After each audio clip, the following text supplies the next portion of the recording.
have exaggerated, but maybe, did I exaggerate that too much? I might want to pare that down a little bit. I think that's too much. So, you know, the thing is, you discover as you go. You discover, and there's going to be some slight shifting around, although he's doing amazing holding still. Goodness, how are you feeling? He's fine. All right. All right, so what I might do is just, I think I can, you know why I like this vine charcoal? How many of you got some vine charcoal? Mm-hmm. It's really nice because it's also easily lifted out. So what I might do at this point is start to pull in. And where I want the darkest, I might lift out some of that white. Because it's going to intermix with it and make it grayed down. But there's a really bright highlight here. I mean, look how cool it is. Just start playing with those highlights. The way his nose, it kind of tilts up. There's a little bit of a downward, see, angle right there. And I can, with this, I can kind of see there's advantages of this chalk because it lifts out so easily. The disadvantage is it'll kind of smear around more. So you might want to graduate yourself once you kind of figure out where things go, map it out. You can switch over to your Conti crayon. Who remembers the quality of Conti crayon versus like this white charcoal? What's the difference? Less dusty. And it comes from France. It comes from France. Fancy clay. The fancy clay in France. And it stays in place. It stays in place. So it's harder to lift out, but once you get further along in your drawing and you want to actually have it stay in place, then it kind of works more towards your advantage, okay? I would say leave your guidelines in for as long as possible. That you might not even erase them out. I'm just lifting it out because it's white, but because there's a lot of strong shadows here because the light. Now sometimes the vine charcoal and the compressed charcoal will get these little hard spots on it,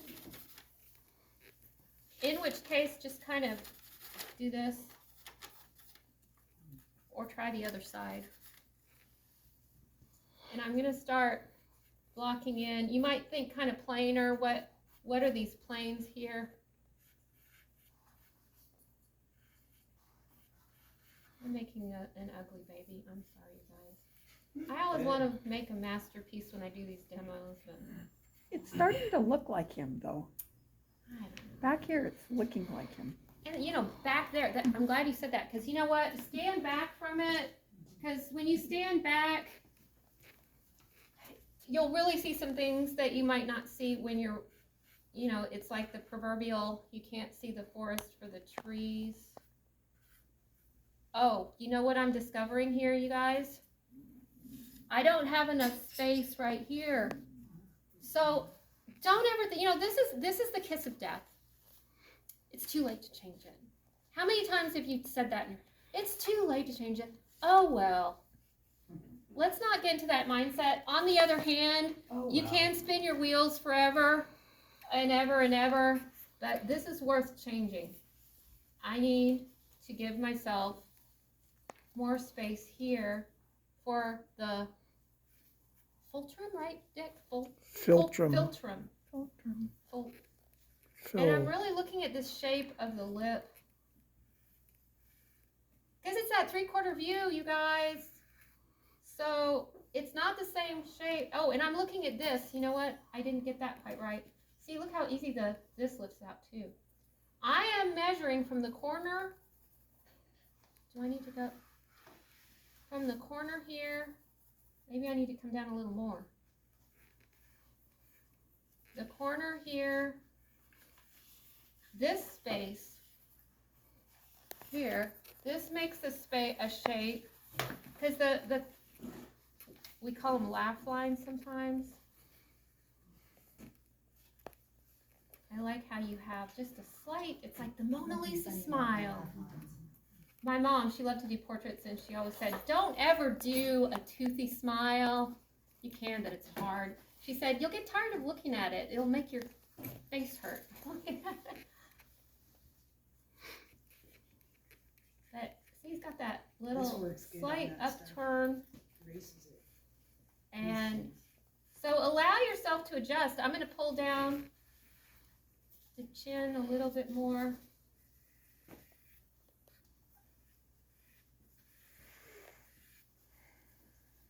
The shadow here.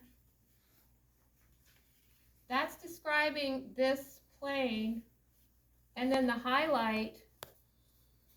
See, there's a highlight because I'm getting some backlighting there. Although this is actually brighter right here.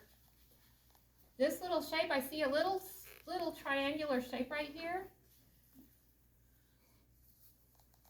I'm going to put a little bit of a defining mark there so you can tell that's the bridge of the nose. And then the eyebrows, see, because he's got a strong brow bone. That kind of projects out. And this connects, oh, I have that a little too high.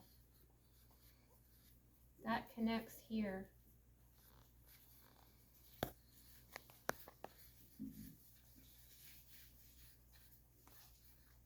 I am constantly making adjustments. I hear beginners say, oh, I did this like 3 times over. Really? Yeah, that's what drawing is. I don't keep track. My painting I was showing you. Paint over and readjust. I couldn't even tell you how many times. It's not about doing it over. It's about discovering and allowing yourself to make correction. If you want to do portraits, which we're not, I don't expect you to get a likeness yet, but eventually that's the key, is that you really learn to capture those relationships. If you're you can lose a likeness just like that for the tiniest shift that's off, okay? So I might be kind of playing around because as I look, I'm now looking for these shadow shapes and I'm realizing I might need to shift. Allow for the eyelid. That's kind of cool. That shape, it's almost profile, but not quite. Oh, no. What's that? And notice how this eye it's obscured by the bridge of the nose. You gotta do the eyes simultaneous to each other, otherwise it's almost impossible. See, look, I made him look cross-eyed. See how easy it is to do that? Where's my little but sometimes it also has to do with, see, what I'm seeing, like, it also depends on, it's funny, I actually don't see a highlight on this eye that's lost in shadow. There is a little bit of a highlight here. Normally I don't do that first, but then this, like the placement of the pupil will also determine whether those eyes look like they're looking in the same direction. And it's real easy to make them look like cross-eyed. I still feel like the eyes are a little bit off. I feel like the nose is a little bit off. Shape of the nostril.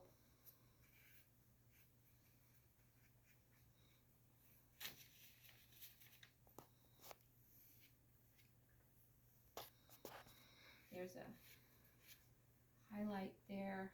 I love this backlighting. It's really cool. Kind of dramatic. Look how when I just start getting those highlights in, how it really starts to come together.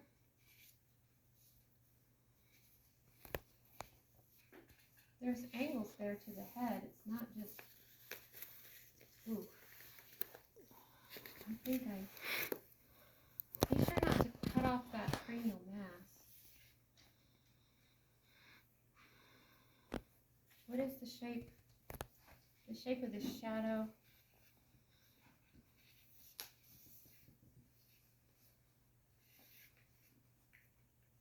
distance, really ask yourself, like from the tip of the edge of the eye and the eyebrow, how much distance. A good way to double check, well, maybe I have the ear too far. I might want to scooch it, because you want it more of a, the common thing is to scrunch the ear too close. I might actually have it too far, in which case I can shift it. No big deal. Look, lift it right out and scooch it, because I want it to be more of an equilateral triangle. Remember, it angles kind of like this. Where am I seeing the bottom of the ear? About right around where the bottom of the nose is, or maybe slightly. Those of us who've been on the planet longer, the ears keep growing. It might be longer, but his ear is like right around the base of the nose if I were to extend. These are organizational lines. It's really important to learn to use those. And there's kind of a basic configuration to the ear. It's really quite beautiful. But everybody has slight variations on that.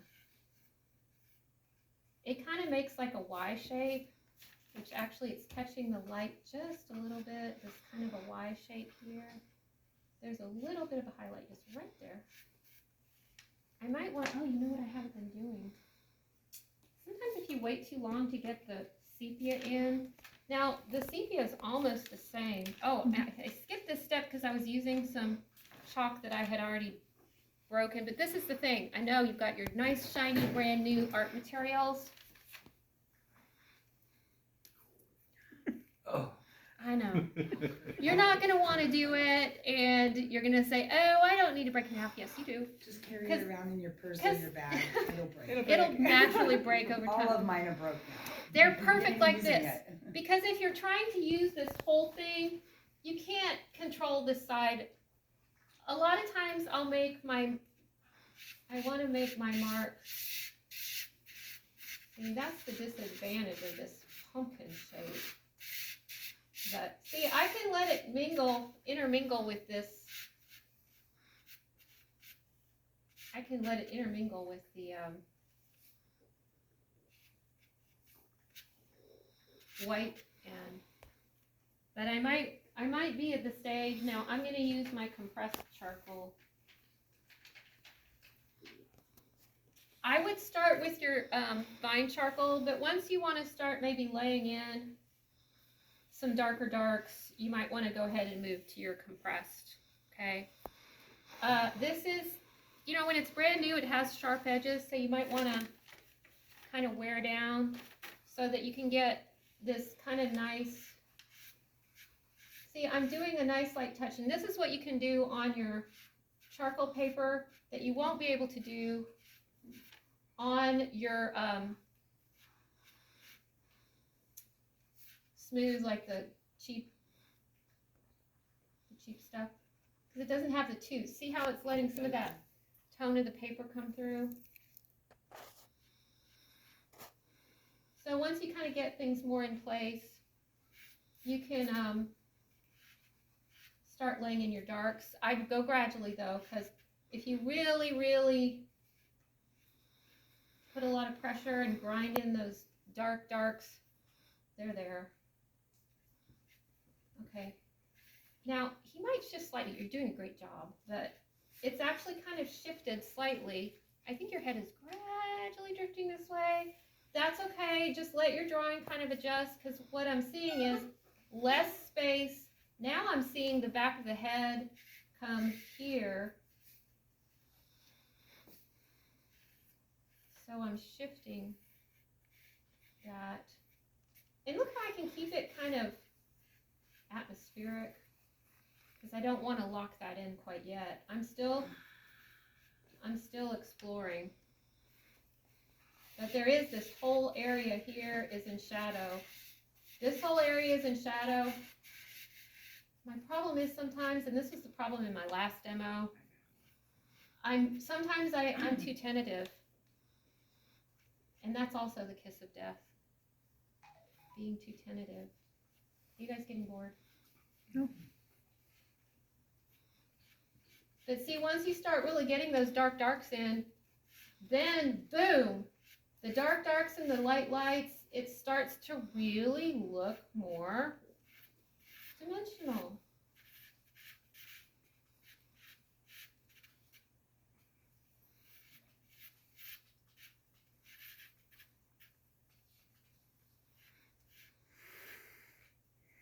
It's like watching the grass grow. Now it's like, I don't want to stop. What is that German term, Julia, for when you start a task, and once you get started, there's a really great German term. For not wanting For- to stop. Once you start a task, you kind of get on a roll and you don't want to stop. Think about it. I don't know. It's German. Okay. There was a video I watched, and I wish I still knew what it was, where that video. Notice how, okay, this is typical lighting. Unless it's unusual lighting where the light's like coming from down below, the top lip is going to cast a shadow. I mean, the nose is going to cast a shadow on the top lip. The top lip is almost always darker, and then that center line is usually really dark. The shadows around the eyes. So once you kind of map that in, what I want to see you doing is getting dark shadows in other places besides just the features. Otherwise, it's going to look really flat, which that's not necessarily a bad thing. But what I want to help you learn how to do is, these are really thick. So if you bring a charcoal pencil, it might be beneficial. I don't usually use one.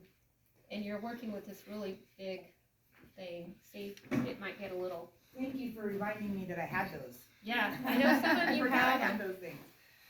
Those things probably just. But, you know, if you use the point there, you can get a pretty fine line. With eyebrows, you kind of want to feather them out so your marks are going kind of in the direction that the eyebrow hair grows. There's a nice dark shadow around the eyes too. And sometimes you're like, oh, that's too dark. But my eyes aren't quite level because I'm kind of trying not to block block my drawing. So my eyes are a little, look, my eyes are a little off. See, that one's too high. And that's the thing, once you get, it's hard to correct, but I'm gonna bite the bullet and just move it up. And I might not ever get it right again, but, I think the front one's right and the back one's. or maybe this one's, or you can maybe slightly shift them both.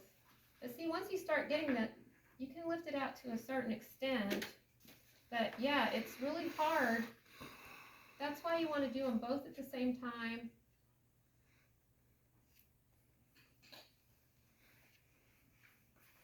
And see, I can't see the corner of the eye, and that makes it a little tricky. I can't see the corner of the eye, and sometimes that helps you get the placement right, because they're at a little bit of a, I'm slightly looking down, which makes it kind of tricky. This eye, do I need to have, maybe I need to move the brow up a little bit. I'd rather see you make a little bit of a mess, kind of readjusting, than living with something that's not right. And sometimes that actually makes it more interesting. I mean, you'll see even Leonardo da Vinci reworking and redrawing, readjusting. This 3/4, should I call it extreme 3/4, if that even makes sense? It's kind of tricky. I think the profile is super hard. And I'll have us move on. Did anybody look at the propo yet? I didn't officially assign it, but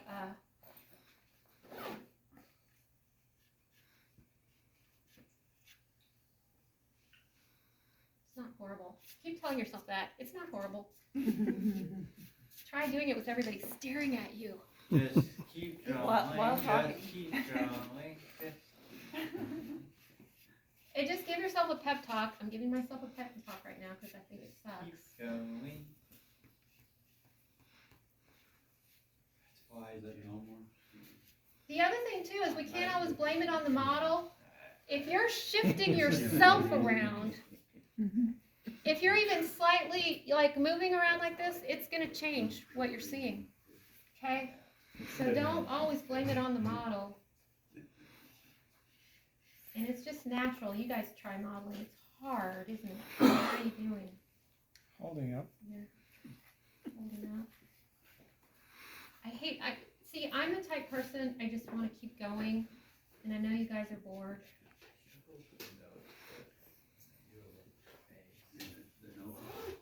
But do you see what I'm doing? I'm layering back and forth, back and forth. Do you see how I'm doing that? I might want to layer up. Oh, I hate how that's a little bit. You know what I'm going to do? I'm going to put a little bit of. Oh, I was using this one. I'm going to put a little bit of tone here because if you put. This was also Royal's trick. Did you hear him say this, Kirsten? If you put the dark, like dark next to the highlight. See, this is the highlight side of the face. Your background doesn't have to all be one tone. But if you put the dark, see, I put some dark next to my highlight, and then a lighter next to the dark side. This is the dark side. If it's lighter there and darker here, that'll make your whites look brighter.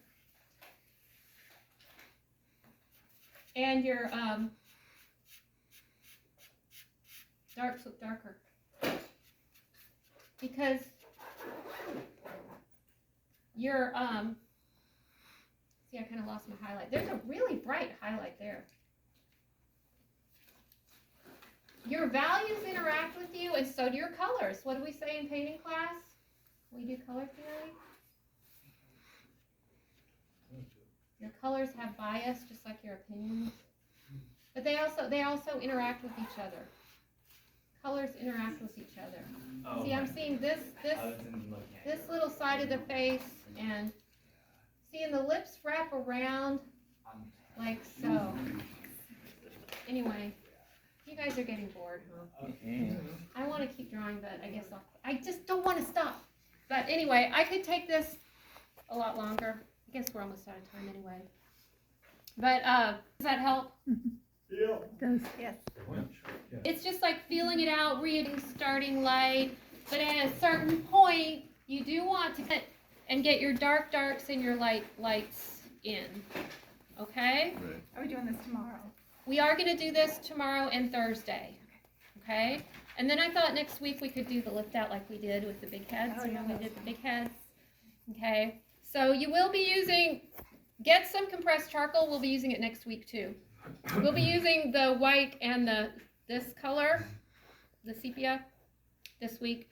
And then we'll be moving exclusively to the compressed charcoal with your pan pastel. So if you want to think ahead, grab pan pastel for next week.